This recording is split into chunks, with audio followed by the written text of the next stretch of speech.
Subscribe करें हमारे YouTube channel साधना gold को और पाएं वीडियोस सबसे पहले। बेल आइकन दबाना ना भूलें। बांस की बनती है बांसुरी और इस बांस की बंसी पर छेद किए जाते हैं साथ साथ। समाज ने छेद किया फिर भी मैंने कोई शिकायत नहीं, सदा बोल मुस्कुराती रही और बोलती हूँ तो ऐसा बोलती हूँ कि सबको अच्छा लगता है।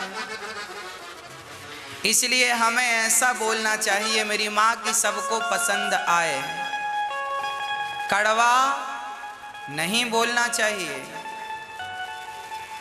हमें जितना अच्छा हम बोल सकते हैं उतना अच्छा बोलने का प्रयास करें। हमारे शब्दों से किसी का दिल नहीं दुखना चाहिए, इस प्रकार के शब्दों का प्रयोग करना चाहिए। आपकी जिह्वा है, आपकी वाणी है, इसका अर्थ ये नहीं कि कुछ भी बोलो। इसलिए फिर वही बात आ गई, मर्यादित बोलो। अमर्यादित बोलने की जरूरत बोलो मेरी माँ नहीं है। शास्त्रों में जो मर्यादाएं हैं उन मर्यादाओं का हम सभी को पालन करना। सत्यम ब्रूयात प्रियम ब्रूयात। सत्य बोलो पर कैसा बोलो? मीठा बोलो। सत्य तो बोलना चाहिए परंतु मीठा बोलना चाहिए। इसलिए आप बोलने के पहले विचार किया करो जो बोल रहे हैं वो सच है या मिथ्या है, उसका सामने वाले पर क्या प्रभाव पड़ेगा, अच्छा प्रभाव पड़ेगा या बुरा प्रभाव पड़ेगा। इसलिए हर बात को संभाल करके बोला करो, विचार से बोला करो।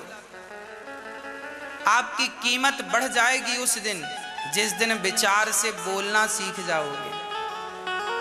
अच्छा, आपको गुस्सा जब आता है ना तब आप कुछ भी बोल देते हैं, गलत है ये। आपको कितना भी गुस्सा आए आप अपनी मर्यादाओं का उल्लंघन ना करें, वही बोलें जो उचित है। क्रोध पर भी आप संतुलन ना खोएं, यही तो आपकी विद्वत्ता का परिचय है। नहीं तो फिर मूर्खों में और आप में अंतर क्या अंतर? मैया आपकी सास ने आपको गाली दी और आपने भी उन्हें गाली दे दी, तो फिर उनमें और आप में अंतर क्या रह गया? बोलो। आपने हमें गाली दी और हमने भी आपको गाली दे दी, तो आप में और हम में फिर क्या अंतर रहा? फिर तो बात ऐसी है कि कुत्ते ने आपको काटा तो आपने भी कुत्ते को काट लिया, हिसाब बराबर। जो व्यक्ति सहनशील होता है वो बहुत सुखी होता है। हमें तो देखो 2, 4, 10, 20 गालियों का भी असर नहीं होता। एक एक गाली पर हम यदि परेशान होते रहे तो फिर हमेशा ही परेशान रहेंगे, क्योंकि गालियां देने वालों की तो लाइन लगी है। इसलिए आप कब तक दूसरों के कारण परेशान रहेंगे?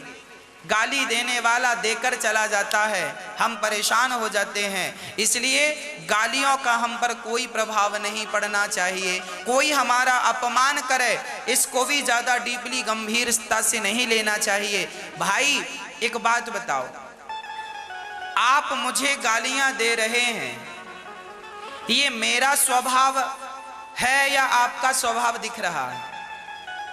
ये पहचान किसकी दिख रही है?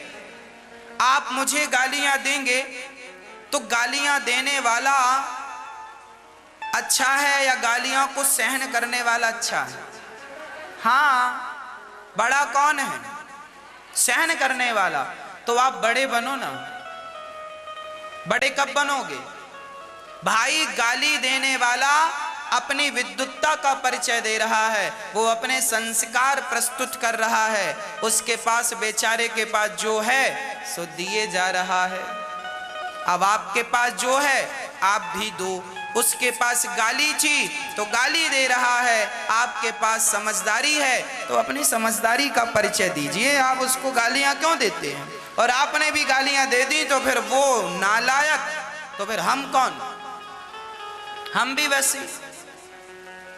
इसलिए प्रत्युत्तर ना हो, कोई बदले की भावना ना हो, कोई प्रत्युत्तर ना हो।